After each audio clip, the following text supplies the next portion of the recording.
Zan nightclub in Springfield is the subject of a scheduled protest later tonight on Park Central Square over alleged racial profiling. KY3's Dustin Hodges is live tonight on Park Central Square with the latest. Tonight is college night at Zan nightclub, but one Missouri State University student is hoping his peers will boycott going to the club tonight to instead protest for racial equality.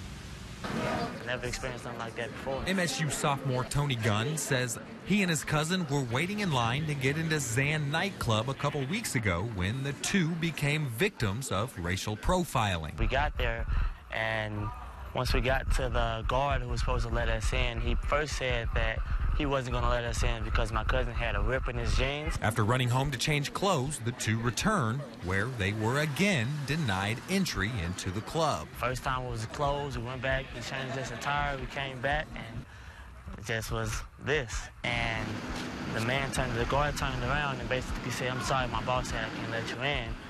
And I was like, "Why?" And he was just like, "I just can't let you in." I think they just have like a quote on the amount of black people that they want to let in, personally. Missouri State senior Tarek Lewis says he has also felt discriminated against by the doorman at Zan. I've been either with a group of friends or one or two friends, and we've been turned away for no reason.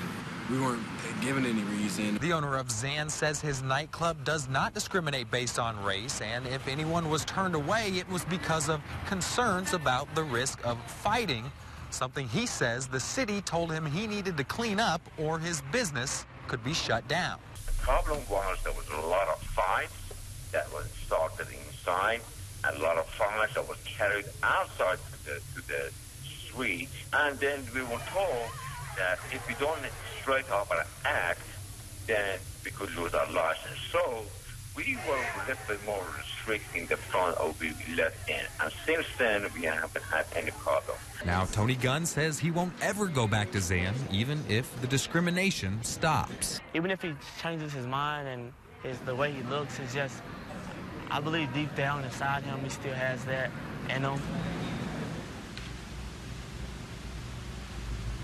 Protest organizers want to emphasize their desire to have a peaceful protest out here tonight. They also want to encourage anyone who's experienced discrimination in Springfield to come out tonight. They say you'll be able to fill out a complaint form. Those forms will be turned in